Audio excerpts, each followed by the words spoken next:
Hi friends, welcome to my channel.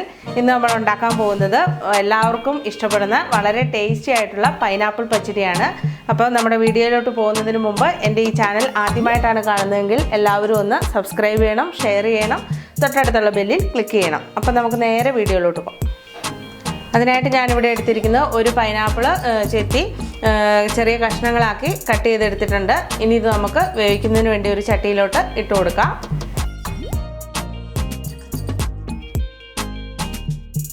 ഇനി ഇത് വേവുന്നതിന് ആവശ്യത്തിന് നമുക്ക് വെള്ളം ഒഴിച്ചു കൊടുക്കാം. നല്ല പഴുത്ത പൈനാപ്പിൾ വേണം ഇതിനെടുക്കാൻ വേണ്ടിയിട്ട്. ഇനി ഇതിലോട്ട് നമുക്ക് ഒരു 1/4 ടീസ്പൂൺ ഉപ്പിട്ട് കൊടുക്കാം.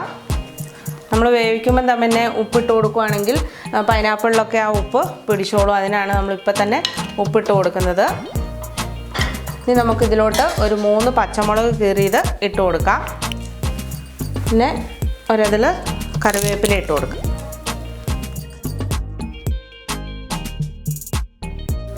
ഇതിലോട്ടൊരു 1/4 ടീസ്പൂൺ മഞ്ഞൾപ്പൊടി ഇട്ട് കൊടുക്കാം.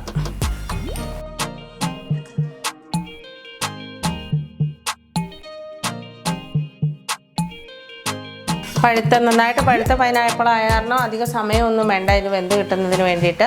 ഇനി നമ്മൾ പച്ച പൈനാപ്പിളാണ് എടുക്കുന്നതെങ്കിൽ നമുക്ക് വേണമെങ്കിൽ കുക്കറിൽ വെച്ച് വേവിച്ചെടുക്കാം. ഇപ്പോൾ പഴുത്തതായ കാരണം പെട്ടെന്ന് വെന്ത് കിട്ടും. ഇനി ഇത് നമുക്ക് ഒരു 10 മിനിറ്റ് ഒന്ന് മൂടി വെച്ച് നന്നായിട്ടൊന്ന് വേവിച്ചെടുക്കാം. ഇത് വെന്തിട്ടുണ്ടോ എന്ന് നമുക്ക് നോക്കാം.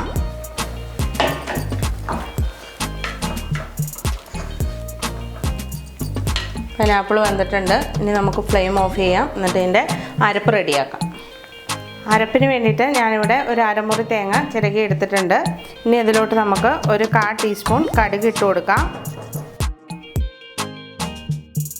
പിന്നെ നമുക്ക് ആവശ്യം ഒരു 1/4 ടീസ്പൂൺ ചെറിയ ജീരകമാണ്, അത് ഇട്ട് കൊടുക്കാം. ഇത് അരച്ച് കിട്ടുന്നതിന് ആവശ്യത്തിന് നമുക്ക് വെള്ളം ഒഴിച്ചു കൊടുക്കാം. അധികം വെള്ളം ഒഴിക്കണ്ട, അതൊക്കെ ഒന്ന് അരഞ്ഞ് കിട്ടുന്നതിന് വേണ്ടിയിട്ട്. ഇനി നമുക്ക് ഈ തേങ്ങ നന്നായിട്ടൊന്ന് അരച്ചെടുക്കാം.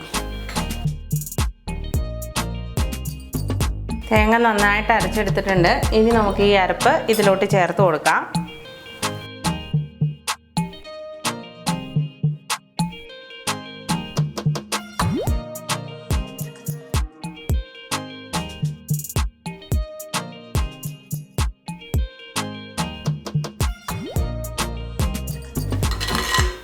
ഈ അരപ്പ് നന്നായിട്ടൊന്ന് തിളച്ച് വരണം.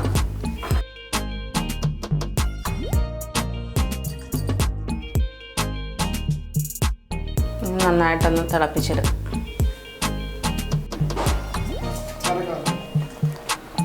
തിളച്ച് വന്നിട്ടുണ്ട്. ആ വെള്ളമൊക്കെ ഒന്ന് വറ്റി കുറുകി വന്നിട്ടുണ്ട്.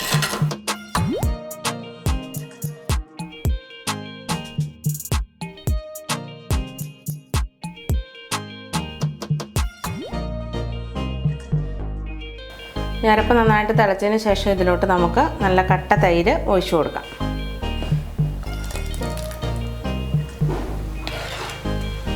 ഏകദേശം 1 കപ്പാണ് ഞാനിവിടെ ഒഴിച്ചിരിക്കുന്നത്. തൈര് ഒഴിച്ചതിന് ശേഷം നമ്മൾ തിളപ്പിക്കുകയൊന്നുമില്ല, നേരിയതായിട്ടൊന്ന് ചൂടാക്കി എടുക്കുകയുള്ളൂ. ഒഴിച്ച് കഴിയുമ്പോൾ തന്നെ നമുക്ക് ഫ്ലെയിം ഓഫ് ചെയ്യാം. കാരണം നമ്മൾ മൺചട്ടിയിലാണ് ഇത് ഉണ്ടാക്കിയിരിക്കുന്നത്. അപ്പോൾ ആ മൺചട്ടിക്ക് ചൂടുണ്ടാവും. തിളപ്പിക്കരുത്. പിന്നെ നേരിയതായിട്ടൊന്ന് ചൂടായാൽ മാത്രം മതി.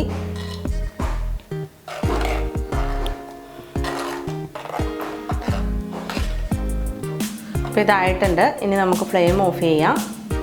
ഇനി ഇതിലോട്ട് നമുക്ക് കടുക് താളിച്ച് ഒഴിക്കാം. കടുക് താളിക്കുന്നതിന് വേണ്ടി നമുക്ക് അല്പം വെളിച്ചെണ്ണ ഒഴിച്ചു കൊടുക്കാം.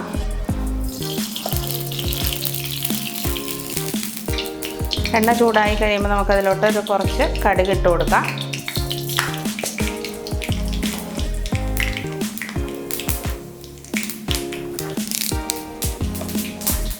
കുറച്ച് വേപ്പിൻ്റെ ഇല ഇട്ട് കൊടുക്കാം.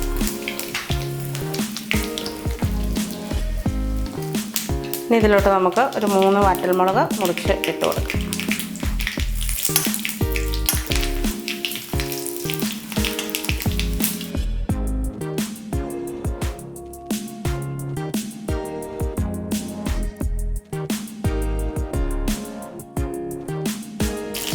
ഇതിലോട്ട് നമുക്ക് ഒഴിച്ചു കൊടുക്കാം.